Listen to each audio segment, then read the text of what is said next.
Good morning and welcome to the Transgene Virtual Key Opinion Leader event. At this time, all attendees are in a listen-only mode and a question and answer session will follow the formal presentations. If you'd like to submit a question, please use the written Q&A text box at the bottom of the webcast player. And to our analysts joining us live, please use the raise hand feature to indicate you have a question. As a reminder, this call is being recorded and a replay will be made available on the Transgene website following the conclusion of the event. Before I turn the call over to Alessandro Riva, Transgene's Chairman and Chief Executive Officer, I'd like to remind everyone that today's discussion contains forward-looking statements which are subject to multiple risks and uncertainties. And with that, Alessandro, I'll now pass it to you. Thank you and good afternoon and good morning everyone. If you can move on to the next slide. So it is a pleasure to share with you, our progresses in our individualized neoantigen therapeutic vaccine that is our main program, and we are focusing on this program since the last 3 years, and we have made significant progresses not only with our leading asset TG4050, but as you are going to hear today on the new program that is TG4070 in non-small cell lung cancer. So it is a pleasure to have with us today a leader in the oncology space that is Professor Nicolas Girard, who is a Professor of Thoracic Oncology at Institut Curie in Paris, and also other people of Transgene will join me as we present the advances in our portfolio. So if I can go to the next slide. Next slide, please. So this slide summarizes essentially our two main programs in the individualized neoantigen therapeutic vaccine, TG4050. I guess you are familiar with this program. In head and neck patients, we have, as you know, completed the randomized phase 1 study. We presented the data last year at ASCO that underscore a very important proof of concept for this INTV in this patient population. And we have recently completed the randomized phase 2 study in the same patient population, and we expect to deliver the data of the randomized phase 2 part of the study by Q1 2028. And we just announced the beginning of a new project, TG4070, that is our second MVA-based INTV in resected non-small cell lung cancer patients in combination with the checkpoint inhibitor, in this case is nivolumab.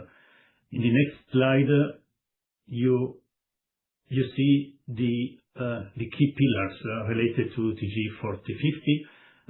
Essentially, it is about having a viral vector. For us is MVA.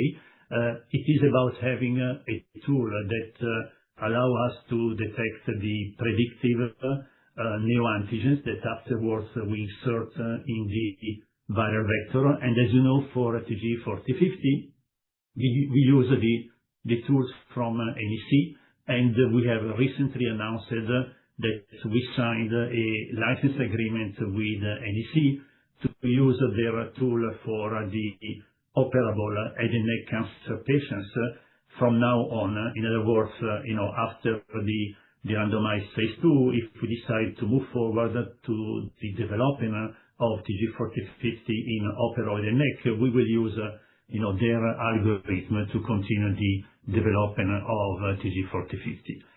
The third pillar is VAC design, that is in-house computational engine that optimizes the genetic design of the MVA vector. This is very important in order to have the right gene inserted into the viral vector. And then we have a scalable manufacturing in-house. You remember we started TG4050 with the CF process based on chicken embryo fibroblast. And now, for the phase 3 study that we potentially plan after the availability of the phase 2 data, we will use the cell line process that is expected to be very good for automation, scaling for multiple indication, and also it can contribute to the turnaround time. The next slide, please. So the data from TG4050 is summarized in this slide. This is the 2-year disease-free survival data that you are familiar with. We observed 100% of patients being disease-free at 2 years, 73% of patients having an immunogenicity in terms of de novo response to the neoantigens that we inserted into the viral vector. And we observed the durability in terms of the immunogenicity at 12 months after the end of therapy, and the safety profile was very good. We are going to share the 3-year disease-free survival data during the next quarter in 2026. And of course, as soon as the data is available, you will be informed according to the classic process. In the next slide, you see the pillars around the TG4070. Again, this is a new asset for non-small cell lung cancer, but also for potential additional indication. If you remember the previous slide where I described the pillars for TG4050, essentially TG4070 differentiates from TG4050 for 2 reasons. Number one, the tools that we use to predict the neoantigen, and for this program, but also for the additional potential new program that we will set up at Transgene, we use an in-house platform that we call Sniper, and then we will have the opportunity to give you a quick overview on this new platform. And also, as you can see in this slide, we're going to start from the phase 1 with the cell line manufacturing process that will represent for us the first proof of concept for cell line manufacturing process in patients. So these are the 2 main differences for TG4070. But ultimately, what is important that with TG4070, Transgene is going to kind of control all single steps of the production of the individualized neoantigen therapeutic vaccine, which will give us, of course, more leverage to speed up the development of our NTV. And in the next slide, you see just a quick recap of our myvac portfolio.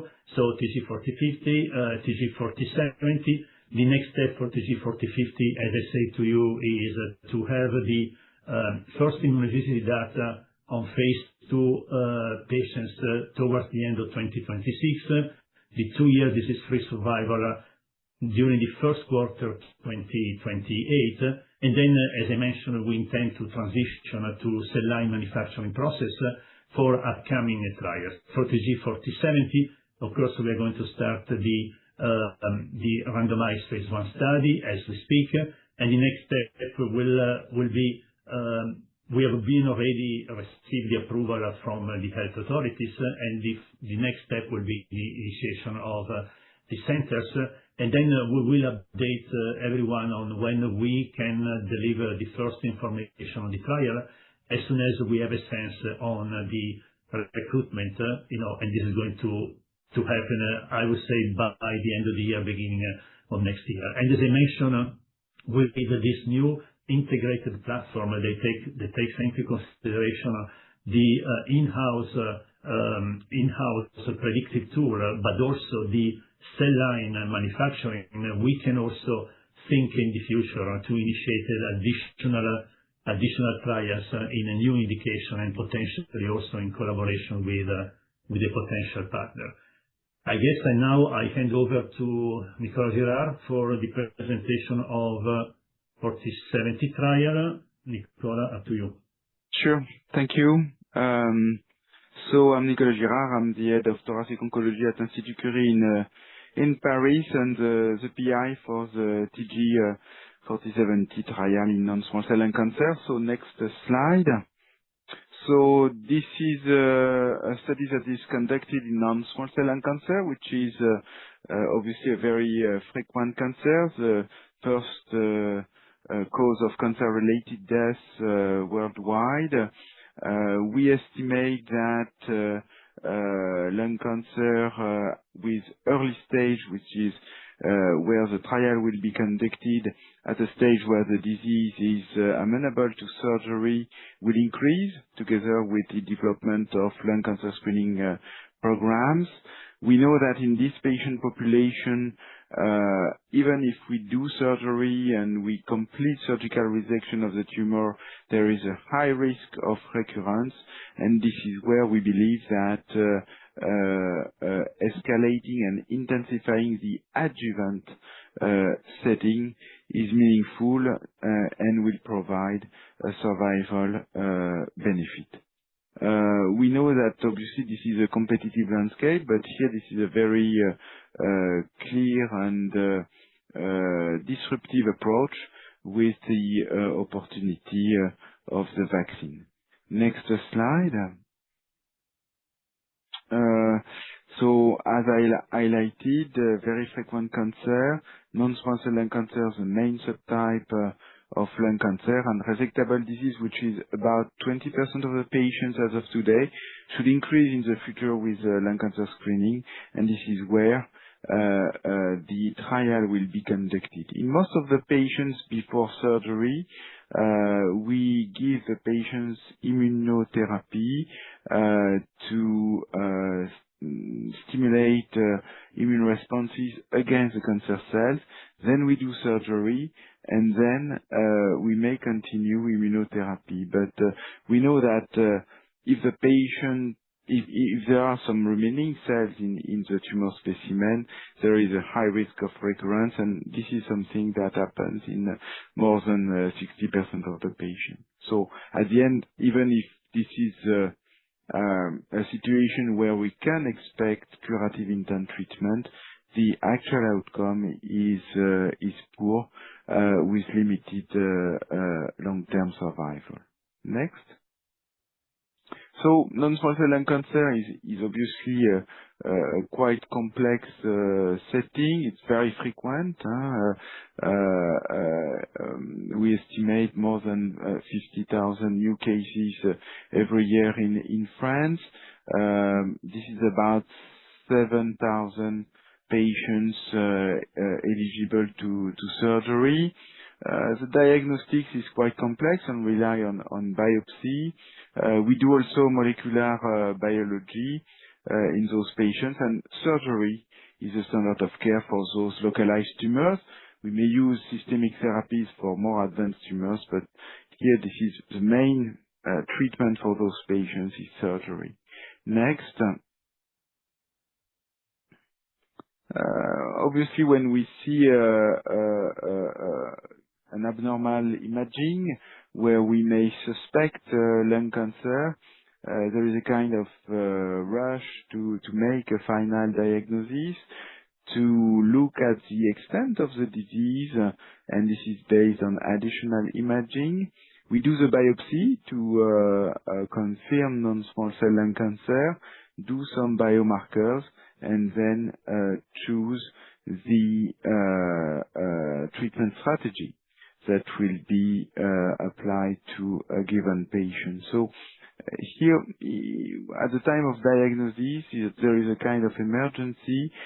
We need to go pretty fast to start the treatment, engage the biopsy and the collection of tissue from the tumor to make the diagnosis, and usually there is remaining tissue for that. Next.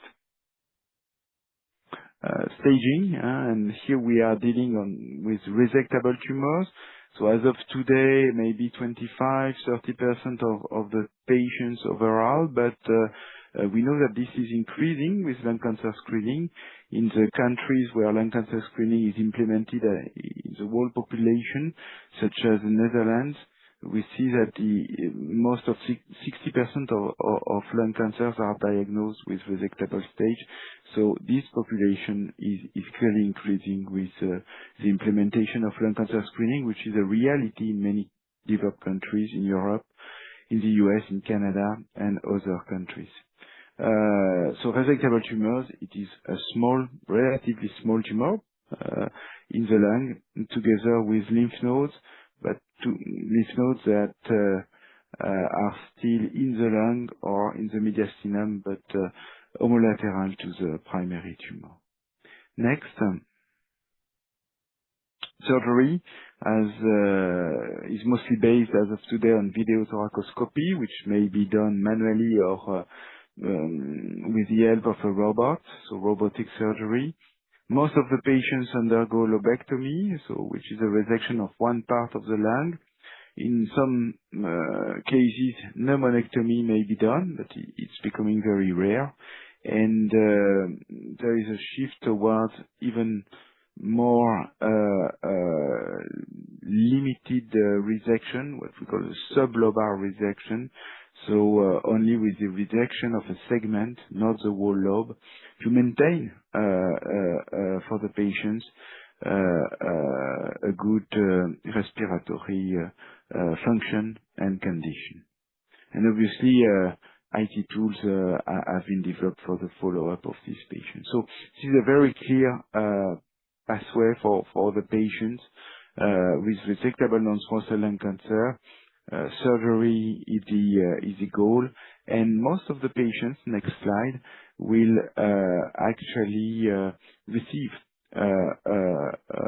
perioperative treatment, meaning systemic treatment before or after surgery. Why?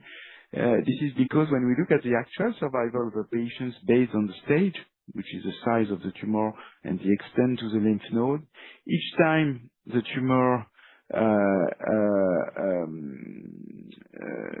grows by 1 centimeter, you lose 10% of 5-year overall survival. So for a 1 centimeter tumor, the 5-year survival is around 90%, 2 centimeter 80%, 3 centimeter 70%, 4 centimeters 60%, and so on.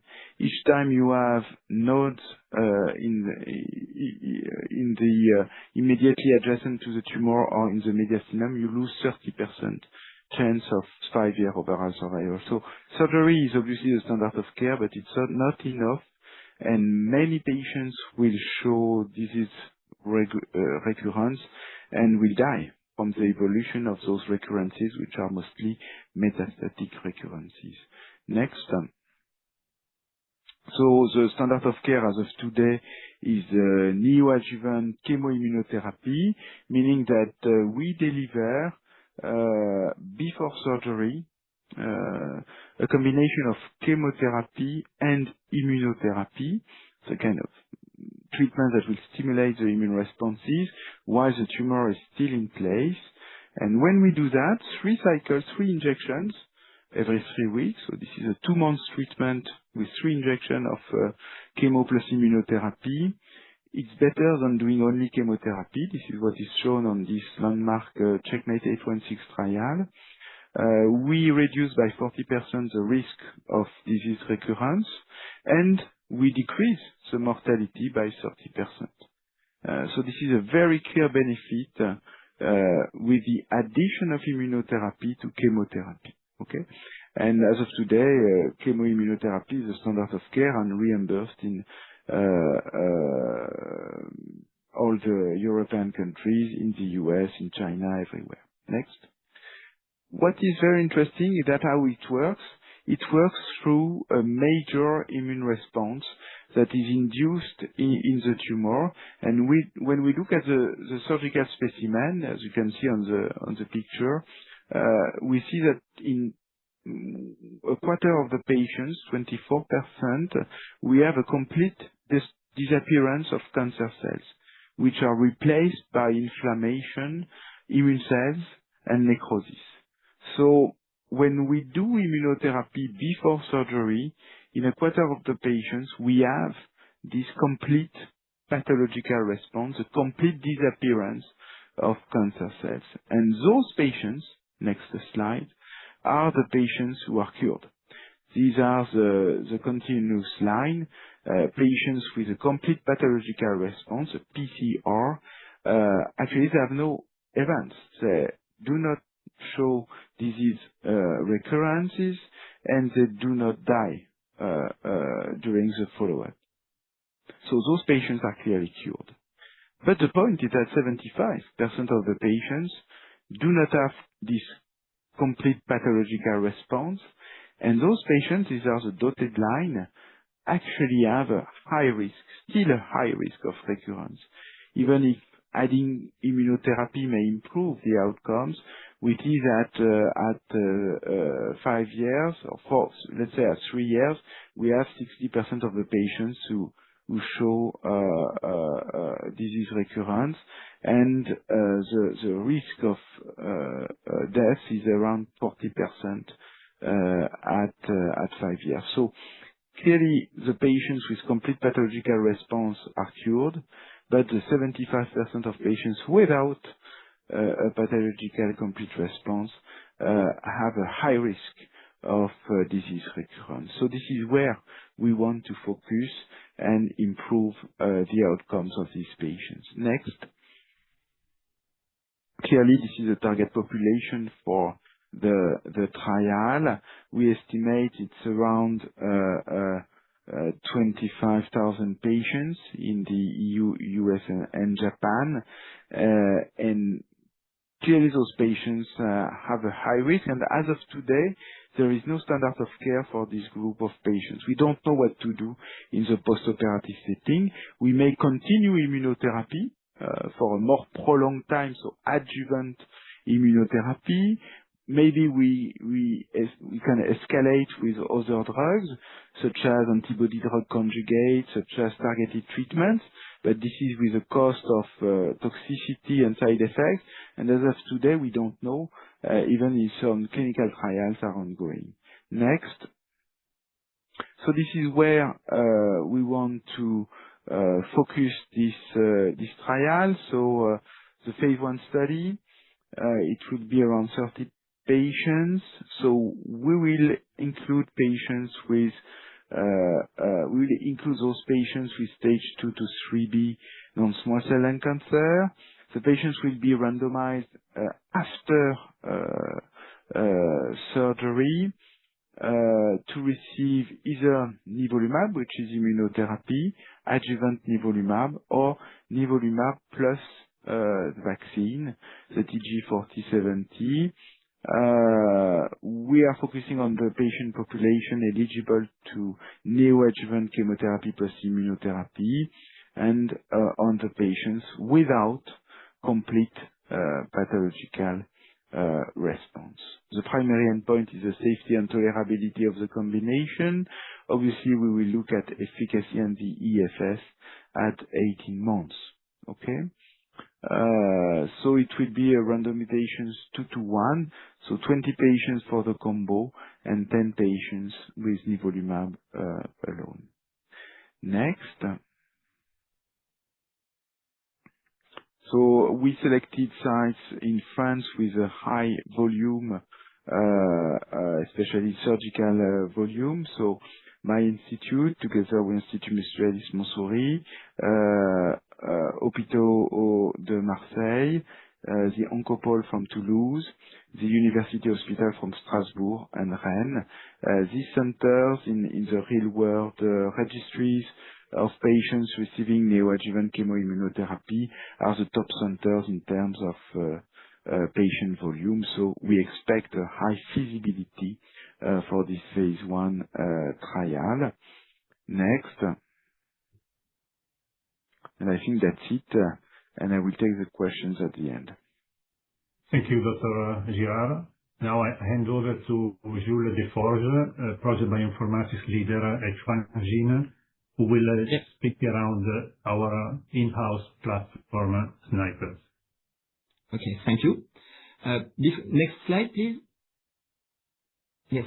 So before going into Sniper, let me first walk you through the full personalized vaccination workflow for TG4070, from patient sample to treatment administration. We start with sample collection during surgery, where tumor tissue and blood are collected and sequenced. At this stage, the sequencing data is analyzed by our in-house AI-driven bioinformatics pipeline, Sniper, for specific neoantigen identification and prediction of elicited response. Sniper identifies tumor-specific mutations and selects the neoantigens most likely to induce an immune response in the patient. The results are then reviewed by experts to ensure the quality and robustness of the analysis, and the selected neoantigens are incorporated into the viral vector using our VAC designer platform to design optimal expression cassettes. Then we move into manufacturing to produce the personalized vaccine that is released and administered to the patient. So in summary, SNIPER sits at the heart of this process, directly driving selection of the therapeutic targets included in TG4070 vaccine. Next slide, please. Yeah, so let me now take a closer look at how SNIPER works in practice. It operates in 4 main steps. First, SNIPER identifies tumor-specific mutations by comparing tumor and normal DNA sequencing data. Then it integrates RNA sequencing data to retain only mutations that are expressed in the tumor to ensure the biological relevance of the targets. SNIPER also leverages multiple models to evaluate the immunogenic potential of each neoantigen through prediction of binding and presentation by the patient's HLA molecules. And finally, these different features are integrated into a proprietary scoring framework which ranks neoantigens based on both tumor expression and predicted immunogenicity. And this allows us to select the most relevant targets for vaccination. So overall, SNIPER enables a highly selective and data-driven approach to neoantigen selection, and this pipeline is now validated and integrated into our personalized vaccine program. Next slide, please. So I think I will hand over now to Simon, who will present the manufacturing aspects in more detail. Hi, thank you for joining us here. I'm the Chief Technical Officer at Transgene, and could you go to the next slide? So we are designing currently manufacturing to scale to a platform, and we're having a big change we're doing a big change right now that is going to a scalable cell line process. Currently, on our previous clinical trials, we did on CEF, which is chicken embryo fibroblast. It's an excellent process. It works very well. It has a downside. It's a primary cell line. It's not quite as robust as a clonal cell line, and it is not quite as suitable for very large-scale indications with high unmet medical need. We are moving to an avian cell line, which is growing in suspension, is serum-free, and is highly efficient to grow MVA. It's also improving the robustness, which allows us to shorter turnaround time, which is very critical for the individualized process. In addition, we can easier industrialize and automate, and that allows us to go to the scale. There is no impact to the existing data. It's a pure CMC change, and all existing clinical data can be used for our processes. The key point is we're moving to the cell line to create more value by being scalable, the faster lead time, and very critical.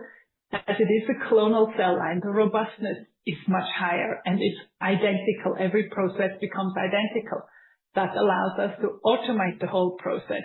A fully automated process becomes transferable, which allows us an expansion in different geographies and a fast growth to market or phase 3 needs. Could you go to the next slide? Currently, we're in the very luxurious situation to have a GMP manufacturing facility, and we have produced for 2 clinical trials, and we have delivered a very good product to the patient. We keep using this, but at the same time, by moving to the cell line, we can add a second GMP manufacturing facility that is a CDMO to our manufacturing capabilities that allows us to increase flexibility and, again, robustness.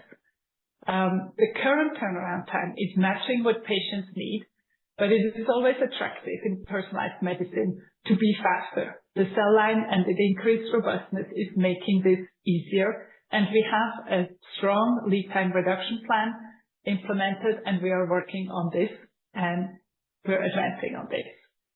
Yes.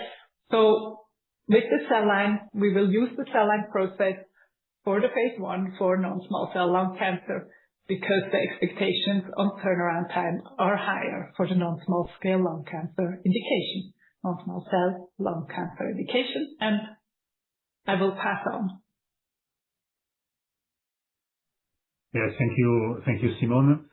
I just would like to conclude to give some highlights on the recent announcement on the monkeypox vaccine that we are developing initially in a preclinical setting and then potentially in a clinical setting in healthy volunteer. If you can go to the next slide, please. So we consider the MVA cell line platform an ideal opportunity to develop the next generation of monkeypox, smallpox vaccine and to address the future supply gaps that currently exist in the community in the context of the biosecurity programs across Europe and United States of America, and also in the context of potential pandemic preparation against monkeypox and eventually also the smallpox. As you can see, it is for us an opportunistic approach for the simple reason that, as you know, MVA per se is designed to protect against monkeypox and smallpox and also diseases caused by vaccinevirus. In addition, the synergy with the cell line manufacturing makes the production more scalable and therefore, as I mentioned, overcoming the current significant industrial limit that the community is facing, again, in the context of the biosecurity program and potential preparedness for a potential pandemic. Next slide, please. Right. So, as I mentioned, the persistent risk of emerging poxvirus biothreats combined with limited manufacturing capacity and also, importantly, the declining population immunity following the cessation of routine smallpox vaccination highlights for us the need for additional scalable vaccine solution alongside currently approved reference MVA-based monkeypox and smallpox vaccine. It is the vaccine currently approved by Bavaria Nordic. By seeking to develop a cell line-based preventing vaccine against monkeypox and smallpox, we are leveraging multiple manufacturing innovation that Simone has very well summarized. Initially developed to improve myvac platform to address an important public health need. This innovation can be applied to the prevention of monkeypox and also potentially other orthopox viruses. And you can see, approximately based on the public information, the need is quite high, based on what you see in this slide. In the next slide, please. So we came up with this new vaccine produced on cell line that represents the next generation of vaccine against monkeypox and smallpox. And it is again, based on our MVA platform. It includes the cell line and it has the potential to diversify supply and significantly expand vaccine availability to support outbreaks, stockpiling strategy, and future biothreat responses. We have presented the preclinical data in mice and monkeys at the Worldwide Conference for Infectious Disease last week in Barcelona. And I'm not sure we have this slide, but essentially what we showed is that TG-MVA in cell line is able to have a similar efficacy and immunogenicity and safety in comparison to the reference approved vaccine, developed by Bavarian Nordic. So this data, of course, gives us the rationale to continue the development of this vaccine in healthy volunteers. And as we speak, we are planning to prepare the organization to launch a randomized trial in healthy volunteer, to compare our TGMVA in cell line versus the reference developed by Bavarian Nordic. Next slide, please. And this is just to summarize our value proposition, from Transgene today, and tomorrow the organization could evolve further. But today, priority is, of course, on the myvac platform, TG4070 in head and neck cancer, the randomized phase 2 data that will be available in Q2 2028.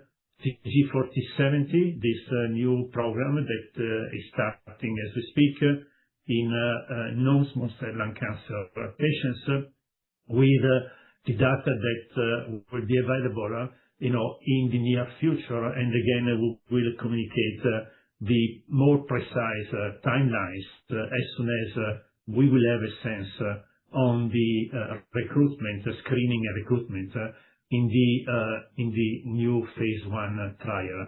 And of course, this platform is also able eventually to expand to further indications in oncology in the context of the INTV field that, as you know, start to emerge as a potential next immuno approach for early cancer patients.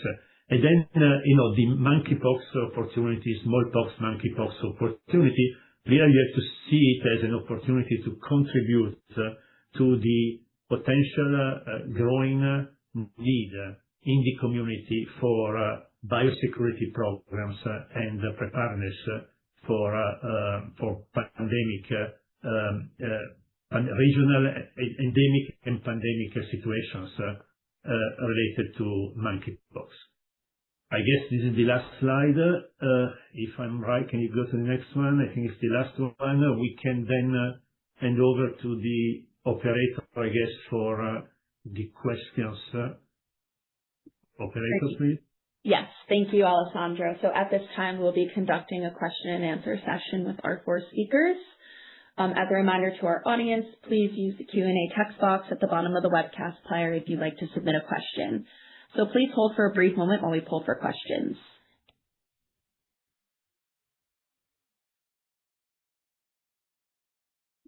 So our first question comes from Tom Rosenfeld at Intron Health.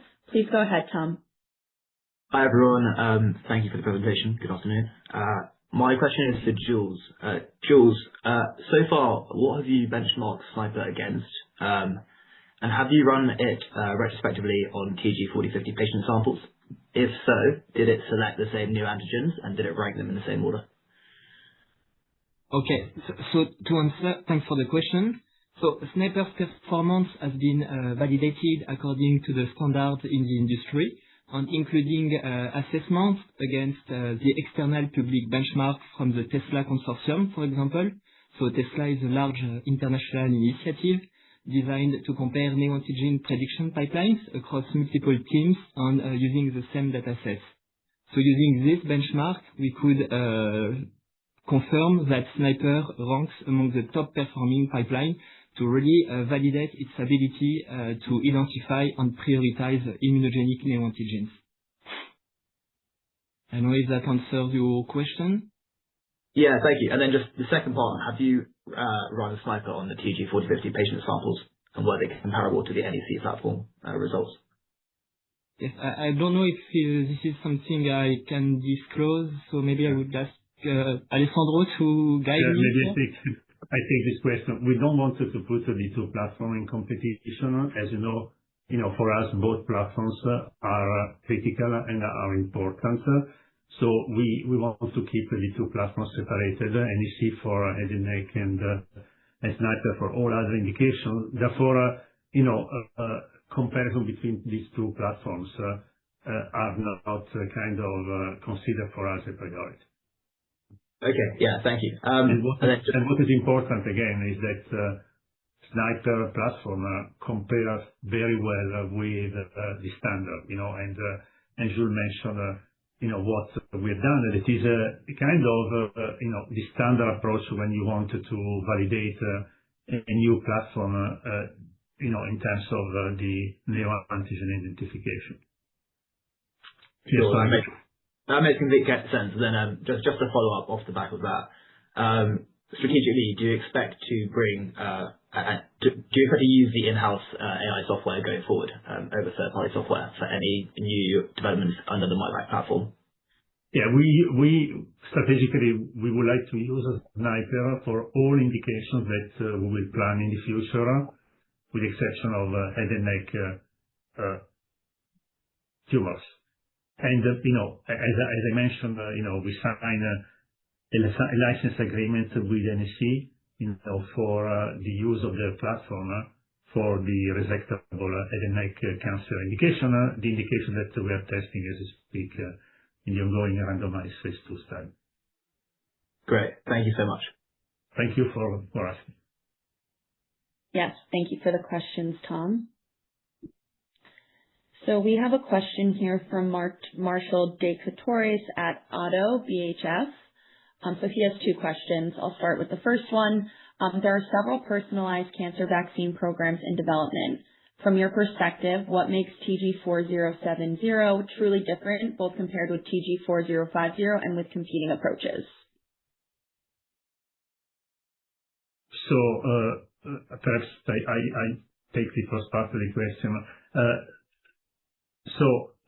The myvac platform, first of all, it's a viral vector-based platform, right? So, and therefore, of course, by itself, we differentiate it from other platforms that, are in development and in the INTV space, like the mRNA platforms developed by Moderna, BioNTech, or the DNA or peptide-based platform developed by other companies like, for example, Evaxion. So, and we think that around the vector, there is already per se potential, differentiation. Of course, the data will tell us, but certainly, there is a significant difference between these platforms. So then, in terms of our myvac program, we are the only one being in early setting head and neck, and that's something that potentially gives us a competitive advantage versus all other colleagues, working with other platforms in this very interesting INTV space. And then, when we compare TG4050 versus TG4070, we don't want to do any head-to-head comparison, right? So that's not our priority. We want really to focus on TG4050 for head and neck and TG4070 for all other indications, given that these two platforms are different with regards to the tools that we use to identify the neoantigens, and also are different vis-à-vis the tumors that we're going to treat. Therefore, direct comparison will be almost, I would say, impossible. You just have to consider, these two programs really separated with two different business cases. For TG4050 around the head and neck, the medical need that exists in the community, in the operable head and neck cancer patients, and TG4070 around the non-small cell lung cancer today, but tomorrow also potentially around other indications where the medical need still exists in early setting, despite the availability of standard immunochemo regimen in perioperative setting. So that's the way I would approach your question. And Dr. Girard, do you have anything to add with regards to non-small cell lung cancer? Yeah, more specifically, in non-small cell lung cancer, there are other strategies integrating vaccines, especially the Interpath trial developed by MSD be in a kind of similar situation, but also kind of different situation in earlier stages. So this is one of the differences. Again, here we believe we combine this adjuvant component with the same neoadjuvant component based on nivolumab, where the INTERPAT trial with this V940 trial focus on the adjuvant part. So that's clearly not exactly the same setting. Here we are integrating the whole patient pathway, including the neoadjuvant component. And this is probably the way to go with this perioperative approach, combining neoadjuvant and adjuvant. We know that the pure adjuvant strategies, as of today, are negative with immunotherapy. So this is obviously when you focus only on adjuvant, you have a higher risk of over-selecting the patients, having heterogeneity in the selection of the patients, and this probably explains why the trials with immunotherapy have been negative. So obviously we have to see the results of these vaccine trials, but here the advantage with this design that we are proposing for non-small cell lung cancer is the integration of this adjuvant component with the same neoadjuvant component. Great. Thank you, Alessandro and Dr. Girard. So Marshall's second question, have you identified biomarkers that could help select the patients most likely to benefit from TG4070? Dr. Girard, perhaps first. Can you repeat that question? Sorry. Yes. So have you identified biomarkers that could help select the patients most likely to benefit from TG4070? Well, no. It is a personalized vaccine, so I mean that biomarkers are part of the vaccine by itself. It's highly personalized. In terms of biomarkers, we know that the patients without a pathological complete response are the patients with a higher risk in the control arm. So this is focusing on these patient populations allows probably to identify quite early a potential benefit of the combination. And this is what we want to do in this phase 1 study. Great. Thank you, Dr. Girard. So I have a question here for Simone. How short or patient-to-patient turnaround time for the avian cell line was measured? They're wondering. So we have so the avian cell line is one part of the whole process. The patient-to-patient cell line is influenced by sequencing, synthesis of plasmid and other things. The current target is 91 days.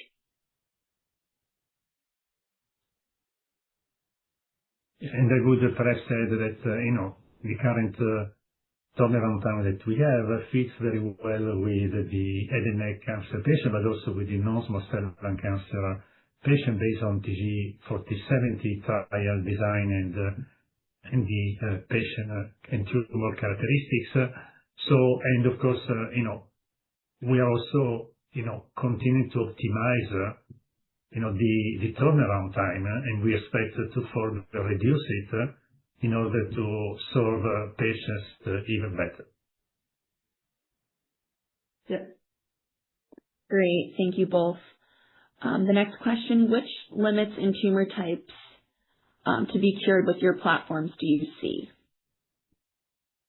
I mean, it's an NTV platform is based on the profile of the tumor of patients, and then based on that profile, the genetic profile, based on somatic mutations, we prepare the vaccine. So, you can think about, this type of platform for all patients that have a medical need in early setting, because we think that a vaccine approach is better suited for early stage patient at risk of relapses, as we are doing for non-small cell lung cancer, as we're doing for head and neck. So you can imagine, that this type of platform can be used throughout, the full spectrum of early setting cancer patients that have a significant risk of relapsing, and then, gastric cancer is an example, triple-negative breast cancer is another example, bladder cancer is another. I'm perhaps all kind of tumors, right? So, and then I think that what is important also is to see whether, tumors that are very well recognized to be immunoresistant, like head and neck, like pancreas, becomes kind of immunosensitive when you give an INTV in combination or not with a checkpoint inhibitor. So more to follow, but certainly it's a very interesting field. Dr. Girard, do you have anything else to? No, I agree with what you said. No additional things to add. Yeah. Great. Thank you. So we have a few questions here from John Vandermosten at Zacks. His first one, how many antigens generated by SNIPER are used in a developed vaccine? Is it one, a fixed number, or does it depend on the specific patient/indication? So I guess I answer, and then perhaps Julie, if you want to add anything, please. So our target is 30 neoantigens that can be accommodated in the MVA viral vector. And of course, we have generated vaccine with a lower number of neoantigens because it depends, on the specific tumor, specific specimen that we have from the hospital, from the surgeon.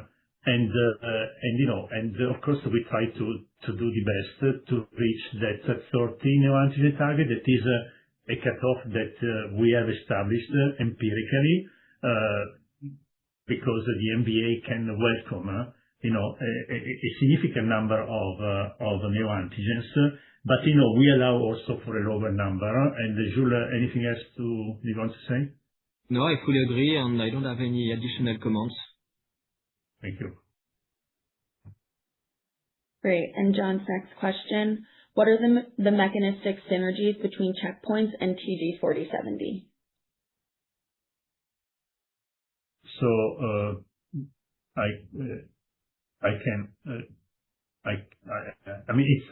it's not only TG4070. I would say INTV and checkpoint inhibitors, right? So, the checkpoint inhibitor has the power, to really, remove the break that exists, between the tumor and the T cell, right? So, and that's a beautiful, kind of arm that is useful, can be leveraged by an NTV, because an NTV continues to develop new clones, new T cells against different neoantigens. And therefore, ultimately there is a profound synergy in a kind of tumor microenvironment where the break between T cell and the tumor is not anymore there. If you increase, the T cells that go against the neoantigens, you have a synergy between the two, right? So you increase the diversity that is leveraged then ultimately by the checkpoint inhibitors, right? So, and that's a big thing for patients, we think, right? So of course it has to be demonstrated prospectively, but if you look at the data from Moderna, although in another indication in melanoma, they clearly showed in a randomized phase 2 study, that there is a potential synergy when you combine an INTV with a checkpoint inhibitor. Great, thank you. So we have time for one last question. So manufacturing is often viewed as one of the key challenges for individualized cancer vaccines. How does your scalable manufacturing process help address turnaround time, costs, and broader expansion potential? So, yes. So because we go on the cell line, it allows us to automate. The automation allows us to reduce manpower and cost significantly. In addition, it is a vaccine. It is less complex than cell therapy, and that makes it also simpler to expand. And the key in robustness is the less problems occur during manufacturing, the faster we can be, because we manufacture without deviation, which allows for fast release time. And in full automation, if we achieve what we want, it would be a full release on exception, fully digitalized, fully AI used. I mean, not machine learning, more AI like Jules uses, less ChatGPT, and then allowing for efficient releases. Great, thank you. So this concludes our Q&A session. I'll turn it back to Alessandro for some quick closing remarks. Yeah, thank you. And thank you to everyone that attended this webcast. And thank you for the support. Moving forward, we are convinced that INTV may be part of the transformative approach in immunotherapy for cancer patients. Thank you again and enjoy the rest of the day.